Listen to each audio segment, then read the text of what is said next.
धर्मवीर पाहिल्यानंतर म्हणजे दिघे साहेबांचं काम मोठं आहेच, पण काही लोकांना ते माहिती माहित नव्हते. नव्हतं. म्हणजे समजून घ्या, म्हणजे माझ्यासारख्या माणसाला, बरोबर. मी मुंबईत राहिले, दिल्लीला राहिलो होतो, पण थोडंफार ऐकलं असेल, पण एवढं डिटेल, एवढं मोठं काम होतं त्या सिनेमातून कळालं. हो. एक बायोपिक जो म्हणतो आपण, जसं आता आपण महापुरुषांचे सिनेमे पाहतो, हो. तसा तो एक सिनेमा मोठा केला.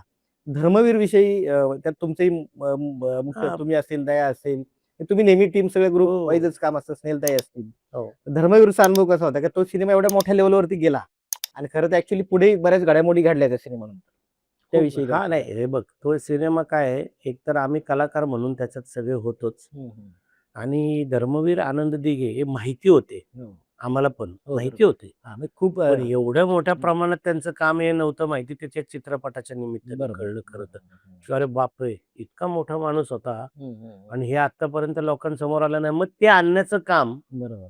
हे त्या प्रवीणच्या लेखणीतनं झालं बाबा. नक्की, नक्की. आणि प्रसाद ओकांनी तुला माहिती आहे त्याला हो. पूर्णपणे न्याय दिला त्या विषयाला. त्याची गाणी पण हिट झाली पाहिजे. आणि गाणी तर आता हे बघ, म्हणजे कुठेही काय जा, त्याचं हेच नाही. कुठे गुरुपौर्णिमा म्हणलं की आता भेटला विठ्ठल माझा तेच गाणं हो. लागतं.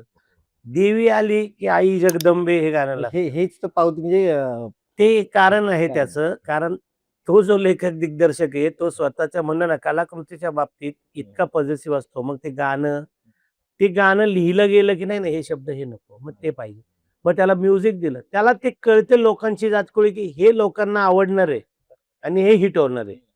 मग ते त्याच पद्धतीने पुढे जातं. जर नाही आवडलं तर ते रिजेक्ट, नाही चल दुसरे कर, नाही. होतं ना. पण तो शेवटी त्याला हवं ते करून घेतो आणि मग धर्मवीर काय आणि ह्याच्या बाबतीत मग हा अनुभव आमचा असाच होता सगळं. धर्मवीर झाला, धर्मवीर 2 हां, सेम. त्याचाही चांगला सिनेमा झाला तो. आता मला देऊळबंदचं पण आता काम चालू आहे किंवा याचं मुळशी पॅटर्न 2 याविषयी पण आपण चालू चर्चा आहे. हां, तशी चर्चा करतोय. आहे. पण आता पुढे बघूयात आपण नाही, भविष्यात कधीतरी आता काय प्रवीणला जेव्हा वाटेल त्यावेळेला बरोबर. होईल. एखाद्या चित्रपटाच्या यशामध्ये कलाकार, दिग्दर्शक आणि मार्केटिंग यापैकी कोणत्या गोष्टींचा सर्वात जास्त प्रभाव पडतो असं तुम्हाला वाटतं नेहमी? नाही, ही टीम गेम आहे हा. हां.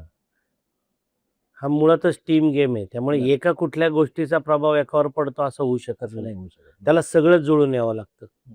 म्हणजे एक तर मुळात कथा सशक्त, पटकथा, त्याचे संवाद, मग तो दिग्दर्शक, कलाकार तर ते लिहिलंय त्याला न्याय द्यायचा प्रयत्न करतात. बरोबर. मग कलाकारांची एक कलाकारांचं वलय असतं.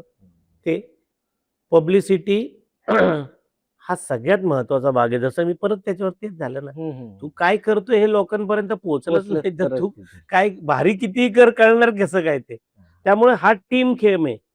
हा सगळे जे जसं चित्रपट बनताना एक मनुष्य काही करतो का? नाही.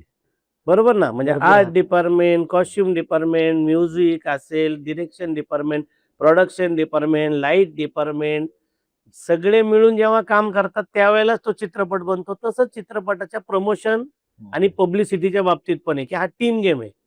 बरोबर. म्हणजे लाईटमन जो होता ना, लक्षात ठेव, लाईटमननी सुद्धा लाईटमन तर वर्षातनं 10-20 चित्रपट करत असेल. हो, त्यांना पण कळते. त्यांनी पण जो चित्रपट केलाय ना, अरे यार ये तो मी केलेला पिक्चर आहे. तो अभिमानाने सांगतो. हां, मी केलं. मग त्यांनी ती पब्लिसिटी केली पाहिजे. सगळं टीम गेम आहे हा.